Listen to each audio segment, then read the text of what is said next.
मी व्यंकू महाराजांना सांगू नाही शकत, पण तुझ्या समोर कबूल करते. यापुढे मी कोणाबद्दल वाईट बोलणार नाही, वाईट चिंतणार नाही.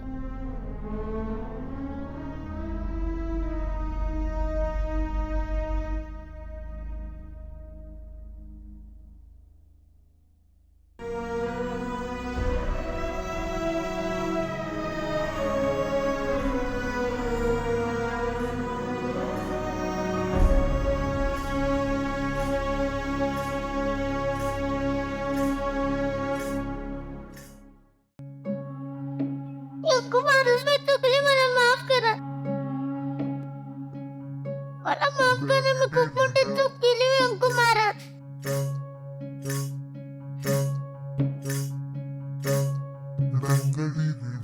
माझं चुकलं महाराज.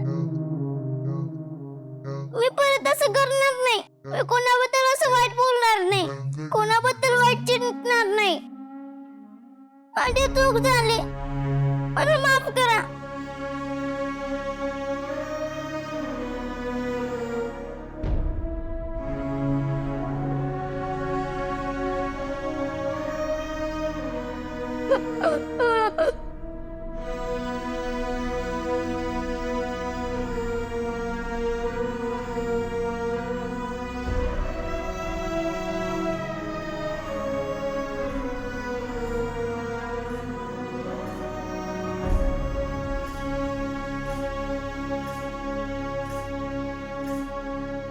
नाही, खरंच मी चुकले हो.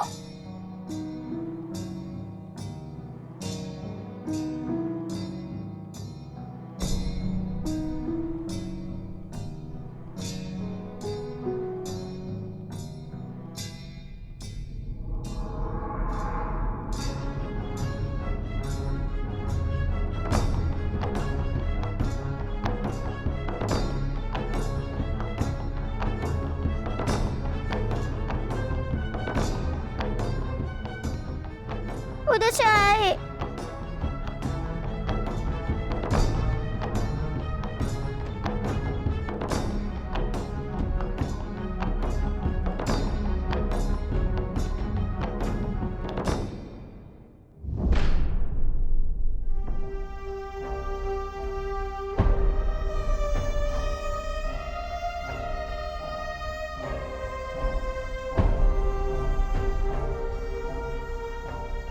ते गोपाने दिली.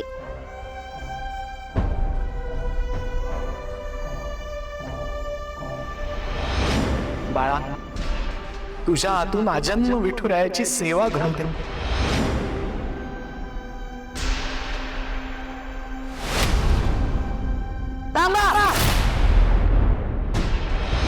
नाही शिकायचंय मला कीर्तन, अभंग, ओव्या. अहो, रस नाहीये मला त्याच्यात.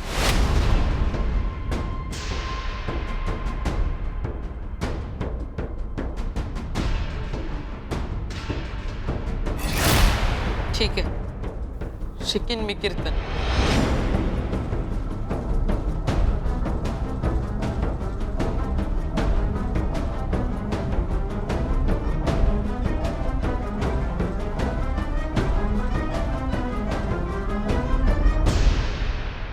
व्यंकू महाराज, तुम्ही काळजी नका करू.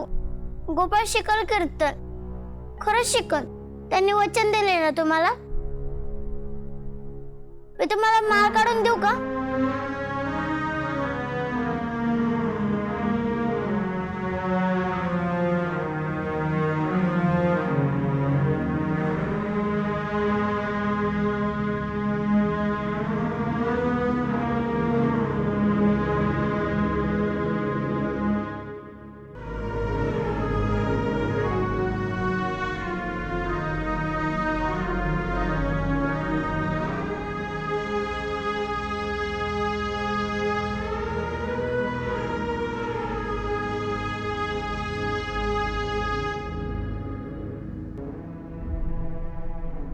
मी व्यंकू महाराजांना सांगू नाही शकत, पण तुझ्या समोर कबूल करते. यापुढे मी कोणाबद्दल वाईट बोलणार नाही, वाईट चिंतणार नाही.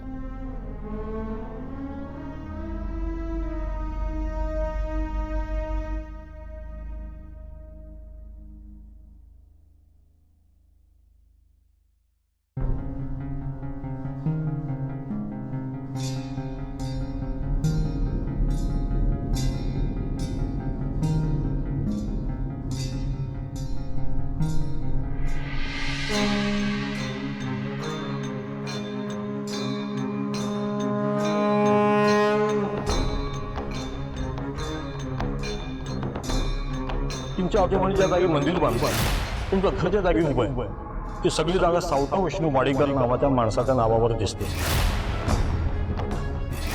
तुमच्याकडे असलेल्या 53 एकर 18 गुंठे जमिनीचे एकमेव वारसदार आहे इंद्रायणी सोपान वाडीकर.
कोण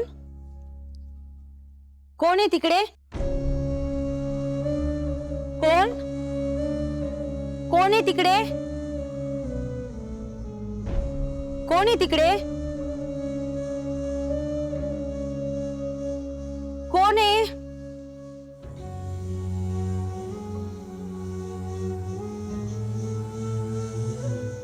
इंदू तू अगं एवढ्या रात्री इथे काय करतेय?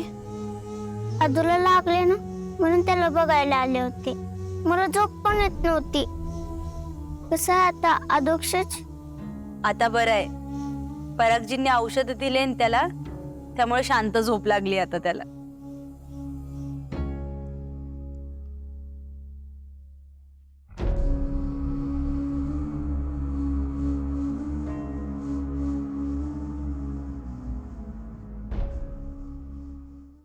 काय ग, काही बोलायचंय का तुला?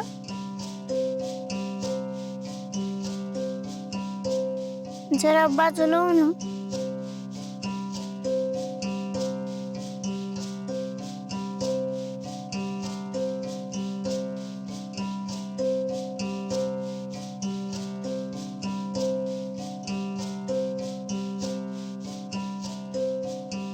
झोपेत अदू किती गोड दिसतो ना.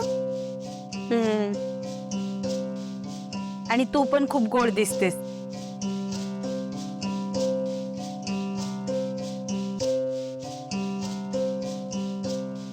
अदू बरा होईल ना ग? त्याला उभं राहता येईल ना? तो चालू शकेल ना? माझ्या बरोबर खेळू शकेल ना तो?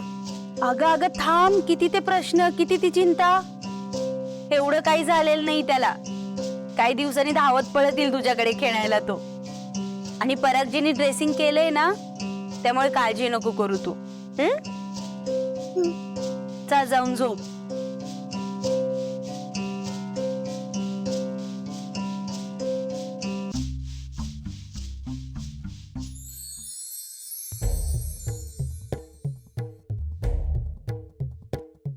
विठुरायानं माझी वाचा हिरावून घेण्यापूर्वी एका गोष्टीचा खुलासा मला केला होता. त्यासाठी मी हे लिहितो आहे, जेणेकरून मी जे लिहिणार आहे ते सगळ्यांना कळावं, हीच माझी इच्छा आहे. विठुरायाचं मंदिर, दिग्रसकरांचा वाडा आणि मंदिराची काही एकर जमीन, या सगळ्याची मालकी सावता विष्णू वाडीकर म्हणजे इंदूच्या आजोबांची होती. वारसा हक्काने ती जमीन सोपान वाडीकरांना म्हणजे इंदूच्या वडिलांकडे आली. आणि आता या सर्व मालमत्तेची जीवित वारसदार फक्त इंदू आहे. तशी सरकार दरबारी कागदोपत्री नोंदही आहे. माझं जांभळे वकिलांशी या संदर्भात बोलणं झालेलं आहे. त्यांनी या संदर्भातली सर्व कायदेशीर कागदपत्र मला दाखवलेली आहेत. ती बघून इंदूच या मालमत्तेची एकटी मालकीण आहे हे सिद्ध होते असे वकील साहेबांचे म्हणणे आहे आणि ते सत्य आहे. कागदोपत्री आम्ही हे सर्व तपासून पाहिले आहे. कायद्याने तिचाच मालकी हक्क येतो हे उघड आहे. पण हे सर्व कुणाशी बोलावं की नाही या संभ्रमावस्थेत मी आहे. म्हणून ही सर्व माहिती मी लिहून ठेवतो आहे.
नाही, आतमध्ये नाही येणार.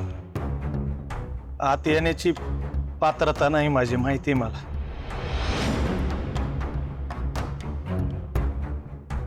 पण काय करू, कुठं जाऊ, कोणाची बाजू घेऊ या विचारानं डोकं भांजाळलं आणि पावलं आपोआप तुझ्याकडे वळली. तिकडं आनंदी, तिकडं व्यंकट. नाही, व्यंकटच्या म्हणजे व्यंकटवर राग आहेच आहे माझा. काना मागून आला आणि तिखट झाला. ज्या गादीवर मी बसायला पाहिजे तिथं आज व्यंकट आहे. तात्याने जेव्हा माझ्या गळ्यातली तुळशी माळ काढून घेतली तेव्हा व्यंकटने बोलायला पाहिजे होतं. तात्या त्याच्या मर्जीतले होते.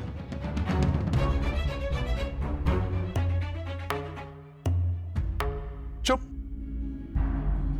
हाताची घडी तोंडावर बोट. मला कीर्तनात रस नाही, गादीत रस नाही, हे खरं आहे. आणि व्यंकोबाने सुद्धा गादीचा मान वाढवलाय, हे सत्य नाकारून चालणार नाही ना आपल्याला.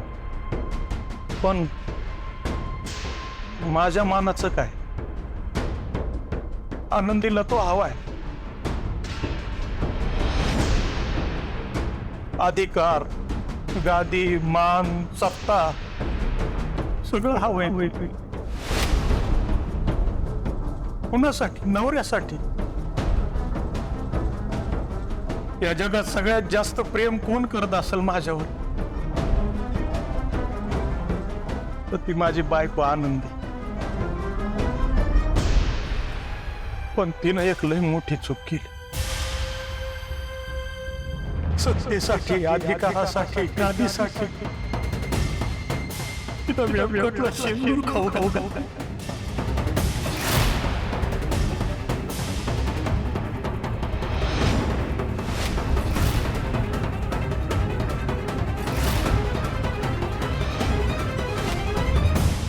व्यंकोबाचा आवाज गेला त्याच्यामुळं.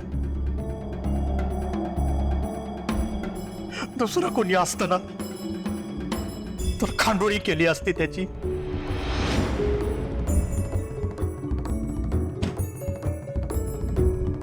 इकडं सख्खी बायको, इकडं सख्खा लहान भाऊ.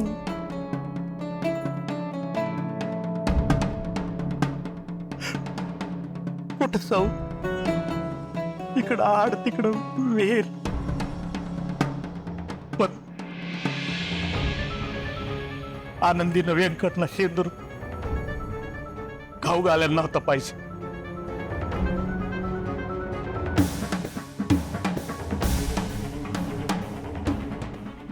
लई मोठी चूक केली तिने.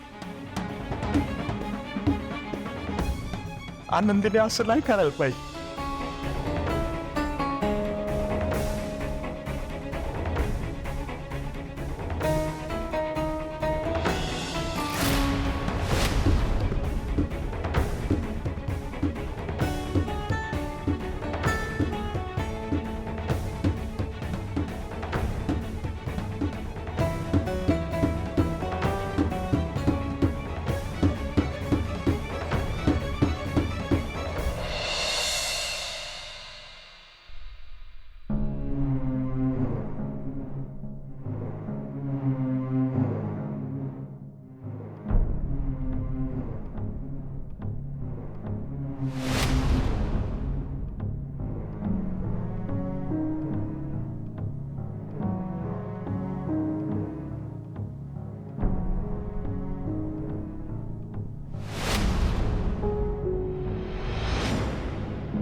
मोठ्या बाई खुनशी आहेत. जिथे त्या स्वतःच्या सख्ख्या धीराला खाण्यातून शेंदूर खाऊ घालू शकतात, तर मग बाकीच्या बद्दल विचारच करायला नको. आणि इंदू बद्दल आधीच त्यांच्या मनात द्वेष कचकचून भरलाय. जेव्हा त्यांना हे कळेल की विठुरायाचं मंदिर, हा आपला राहता वाडा, सगळी शेत जमीन, सगळं सगळं चिमुकल्या इंदूच्या मालकीचं आहे, तेव्हा तर मोठ्या बाई कोणत्या थराला जातील सांगताच येत नाही. रामकृष्ण हरी, रामकृष्ण हरी.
काय हो,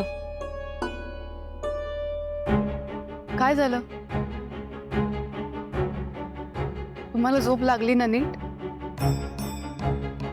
नक्की?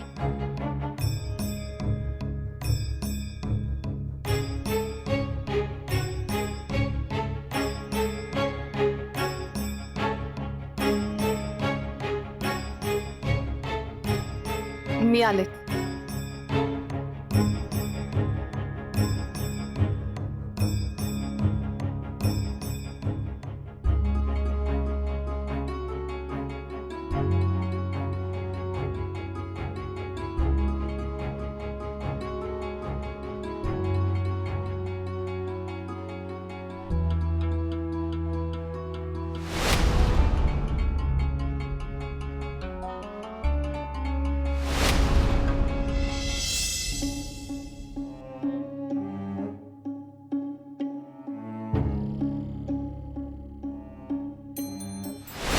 सत्तेसाठी, अधिकारासाठी, गादीसाठी तिला व्यंकटला शेंदूर खाऊ घालू.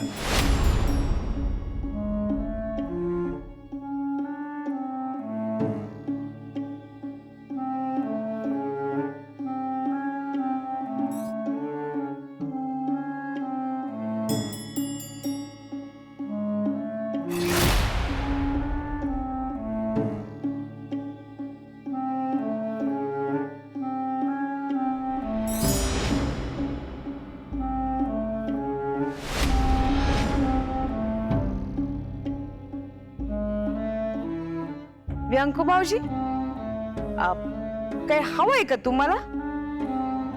म्हणजे पाणी, शरबत, चहा?